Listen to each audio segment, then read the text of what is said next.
Gophers start the season on a mission. 66 rip over Northwestern State. That's your final at Huntington Bank Stadium. Defense led the way, 4 turnovers. Stick around. We got the full deep dive coming up next. Golden Gophers Postcast.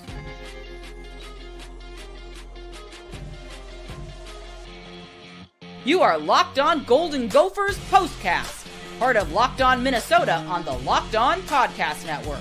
Your team every day. What's going on back in the lab? Back at it. Another Golden Gophers Postcast right here on the Locked On Sports Minnesota Network. Your team every day. Luke Inman at Luke_Spinman. Got my man Ron Johnson on X at 3Ron Johnson, Gophers Hall of Famer. Check him out each and every Tuesday on the Ron Johnson Show right here on the Locked On Sports Minnesota YouTube page, and of course wherever you find your podcast. Ron, just to jump things off, get things rolling here. If I were to tell you, okay, back at 10:55 a.m. this morning, Drake Lindsey's final box score would read 8 for 9 with 139 yards and no touchdowns, but the Gophers were going to win by a score of 66-0, you would have said what? Darius Taylor had himself a day, or a running back had himself a day. Like an AP day, yeah. Yeah, I mean, honestly, like I think I said in the pregame show today, the biggest thing was defense, forcing that quarterback to throw the ball. Don't let him get outside the pocket. The Gophers did a great job of not over-blitzing him, going after him. They let him sit back there and just destroy himself. 4-man rush every once in a while, maybe send 5. But they got after him with a 4-man rush and just forcing him to, throw bad passes. And that was my key to the game. And the game was keep him in the pocket. And they did that. And I think that was – I would have – if you said that, I'd be like, yep, I can see that happening. Like these are the type of teams that you don't need – to do anything but what you're good at, which is that offensive line is an absolute mauler. And so they came out with the W, and, shout out to the Gophers. They probably could have put up more points. I mean, they could have scored 80 points because there's still 2 plays that PJ's probably going to look back on and say, man, we should have done this, or you could have done this here. Like the quarterback, if he keeps it on that goal line, he probably scores. The receiver, I don't know what he was doing. He ran a go route, ball's a jump ball. He like flips his hips and runs like a corner route. That's an interception. And then, you think about the earlier downs, if, 6:15 left, sorry, not earlier downs, later in the game, 6:15 left. So you still had 6 minutes left to get 2 touchdowns. So they could have put up 100 points if they wanted to. Absolute route, lights out, total domination, no contest right from the jump. 66 rip, largest margin of victory, by the way, by the Gophers in over 4 decades. How just big picture, how encouraged are you? We'll get into some more meat and potatoes, nuts and bolts, right? But how encouraged are you now after 2 weeks as a Gopher fan, watching the clinic they just put on, albeit, right, against some lesser tier early season competition? Yeah, I got to be honest. Give me next week. Give me Cal. Give me Cal, 9:30. I mean, heck, we're going to be doing the post-game show at midnight. Give me that, though. Give me Cal, because that's what I'm looking forward to is what can Cal do? What can they do against Cal? What does this team look like on the big stage? And that's the key is go out there and play a Power 4 team, because when you look at these 2 teams, nothing against them. Last week, should have beaten them by more. This week, should have beaten them by more. And so until they run up into somebody opposed, the thing that sucks going into next week is Darius Taylor's potentially out. He was walking around, didn't look like he was limping bad. Logan Redding, he got hurt as well in the game. So you would love to go into games like these full steam ahead, full health, everybody's ready to go. But, football's football. People are going to get hurt. Lots to get into. Biggest turning point, again, from today's 66-0 blowout. Game MVP, I'll ask around that. Plus, which player's stock is pointing up? Quick little preview. You touched on quick little preview versus Cal next Saturday night, 9:30 p.m. kickoff, by the way, if we got time right at the end. Let's jump right into what we'll be talking about tomorrow morning. This is what you'll be talking about. All right, what we'll be talking about tomorrow morning, Ron, as we watch this one unfold. Defensive domination, 4 turnovers, 59 points at halftime, as you mentioned, without Darius Taylor. Drake Lindsey, second game under center now. Just what's your number one top takeaway that we should be talking about when it comes to this team after today's game? One is Darius Taylor healthy. 2, Grant Washington. He came in and had an absolute – now granted – if it was a closer game, does A.J. Turner stay in longer versus Darius Taylor's Probably. out? But it looked like Grant Washington, he got the bulk of the back end carries and did great. It feels like Minnesota continuously finds these running backs on the, in the portal, through recruiting, whatever it might be. And with this offensive line and Coach Callahan, they continue to run the ball well no matter who's in the game. So, Grant Washington, what does this look like for him next week? Is it going to be an A.J. Turner with Grant Washington as the backup? Fame, is he going to be, the guy in there as well? So it's Cameron Davis. He came in here and there, and he was supposed to be the third running back. He had a good day as well. It felt like everybody, but Grant Washington definitely got the work done towards the end.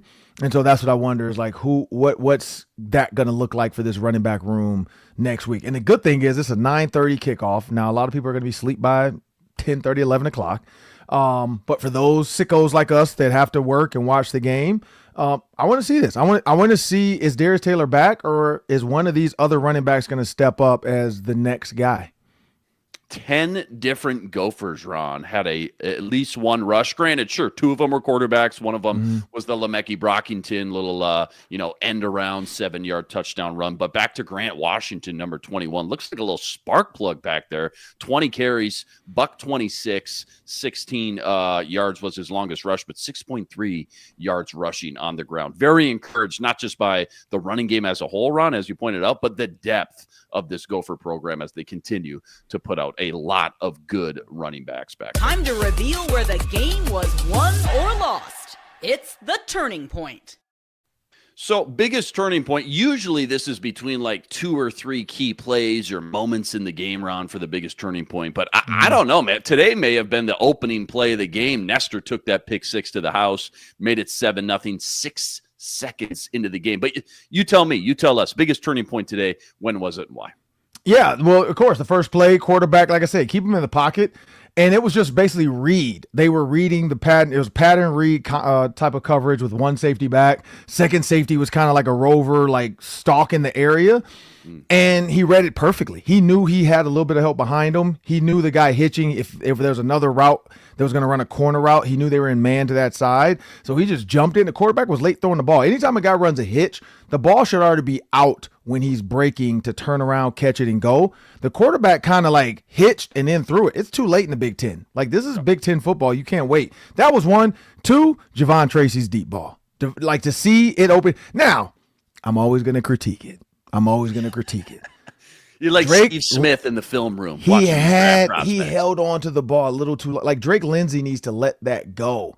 Like, Javon Tracy had to wait on that ball a little bit too long. Like, that should have been like a smooth, just nice go route or post route, deep post that's there. So again, just a young freshman, redshirt freshman quarterback that held on the ball a little bit too long versus just letting it fly. Because Javon Tracy had those guys beat a long time ago.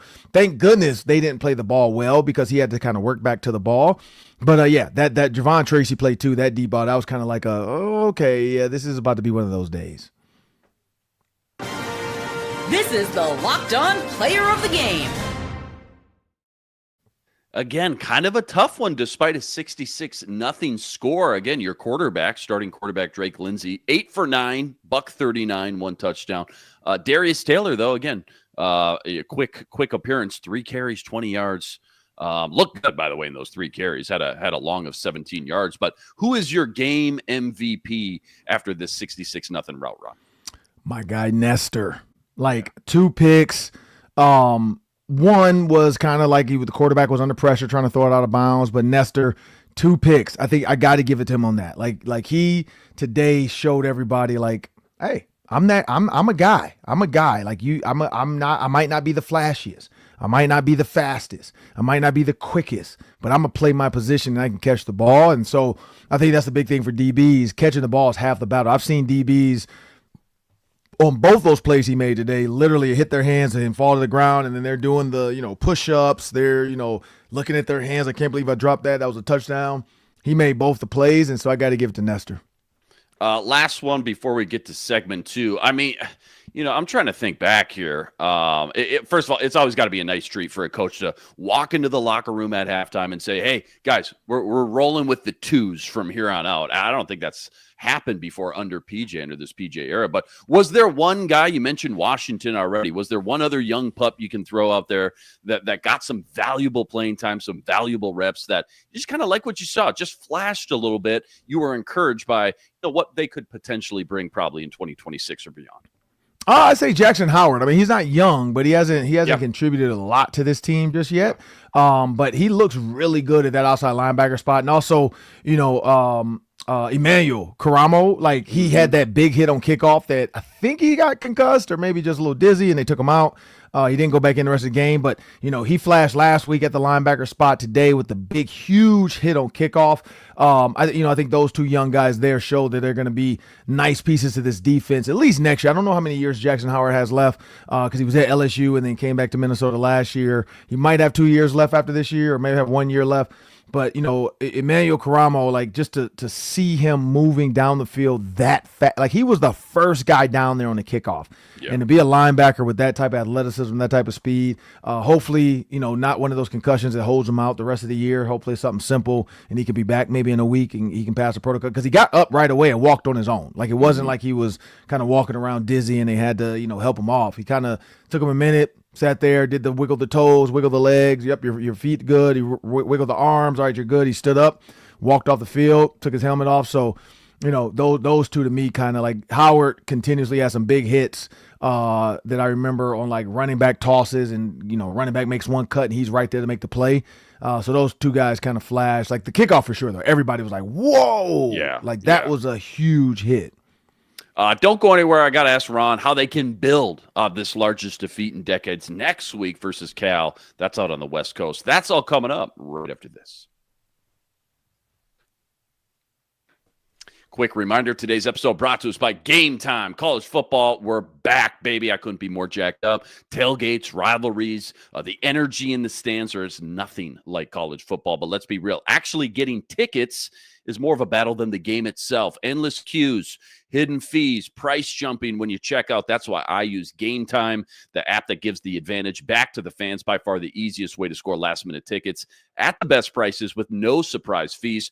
What you see is what you get. No joke. Faster, cheaper, way less stressful than any other way I've ever bought tickets before. It's now my new go-to from here on out. Take the guesswork out of buying college football tickets with Game Time. Go download the Game Time app, create an account, use code LOCKEDONCollege for $20 off your first purchase. Terms apply. Again, that's promo code LOCKEDONCollege for $20 off. Swipe, tap, ticket, go. Download Game Time today. Okay, Ron, game 3 next week. We're 2-0 here, trying to build a little momentum. Now we got a real opponent here. Go on the road, West Coast, take on Cal in a late one, man. 9:30 p.m. start time.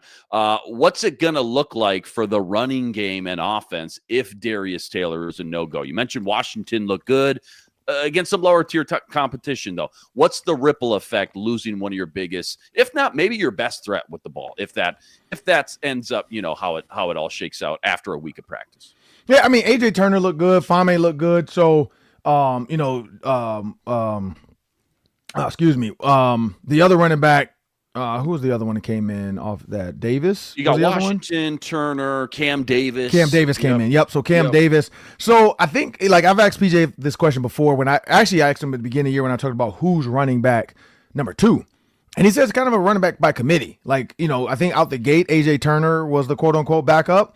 But football has been known to create guys like Bucky Irvin. You know what I mean? Like everybody's like, who's this Bucky Irvin kid? All of a sudden he gets a chance, guys get injured. He goes off to Oregon with a huge NIL deal, now starting for the Buccaneers. You know what I mean? Like we don't know who the guy is. This Grant Washington kid could be the next one. You just don't know. So it's a running back by committee. I think they're going to give all these running backs a chance because that's one cool thing about college football compared to NFL. You could dress, they do. They dress all these running backs. So there's no limit to who can dress and who can get reps. I don't think they found a true backup. I think A.J. Turner's good. We know Darius Taylor's 1. 2 could be any one of these guys. So I think it's going to still be a running back by committee next week. Last one, Ron, then we got to get out of here. What are you surprised by the most through these two games, especially after the 66-0 rout? Is it the redshirt freshman Drake Lindsey, just how poised and how good he's looked under center? Is it how quickly this offensive line with so many new faces has meshed together? The defensive domination? What's the one thing that you just sit back and go, dang, okay, I thought they'd be good, but man, not this good that fast? I'd say the one that surprised me was just actually funny that the Gophers ran out of fireworks today. They scored so many touchdowns. They didn't know they were going to need that touchdowns and field goals because fireworks go off for both. They didn't know they were going to have that many scoring opportunities to need that many fireworks. So I think now moving forward in a non-conference game like this, they might have to keep at least 12 to 13 sets of. But Goldie, I actually wanted them to get to 100 because I wanted to see Goldie do 100 push-ups. Like I was waiting because when he 35, he got it. 49, you could kind of see like, okay, my arms are tired. And I know they switch out the Goldie, so it's not the same guy doing these push-ups every time. Whoa, really? Yeah, sorry, they switch them out, okay. yeah. I actually went to school with one guy. He sent me a Facebook message a couple years ago like, hey, man, I was Goldie when you played. Yeah, so they do, I think it's like one or two to three guys that are the Goldie mascot, and each of them do different sports. But I think for football, it depends on how many they have. But yeah, like I was interested to see could he make the push-up deal. But I like through these two games, nothing has surprised me. I'd say the one thing that I was surprised by, which is not a game thing, is more of a decision, that they pulled Drake Lindsey that soon. For a guy with that limited amount of film work and that limited amount, like clearly they must feel comfortable to say, all right, not Drake, a lot you're of reps done. under his belt. Yeah, because they're like 8, like you said, 8 for 9. Like let that man cook a little bit. Let him see if he can go, 20 for 21, and then get him out. Like 8 for 9 to me going into playing Cal, that actually was surprising for me to like pull him after 9, attempts. Yeah, we don't have the Tanner Morgan body of work quite yet. Get Correct. those valuable reps. And those were defensive scores too. That's what's crazy. It's Right. like they weren't offensive scores. Like you had Right. a pick 6, you had a forced fumble strip, a strip fumble, like scoop and score. So like the fact that 2 of those out of the 35 were actually defensive, one was a pass, and then the rest were runs. That was for me. That was surprising for me. That makes sense. That checks out to me. I agree. Gophers with a lights-out rout over Northwestern State. Final score 66-rip, largest margin of victory over 40 years as they keep the momentum rolling. 2-0 now on the year. A huge shout-out to all you guys, all the everydayers out there that always make us your first listen. All you guys coming in the chat with us from game to game. Make sure you like and subscribe. Check out all of Ron's great work on X at @Ron Johnson, plus all the great stuff he's always putting up over on the Ron Johnson Show. That's each and every Tuesday. Back here for week 3 next Saturday night, West Coast trip versus Cal. That's a late one, 9:30 p.m. kickoff. Until then, Sky Uma, go Gophers. Signing out.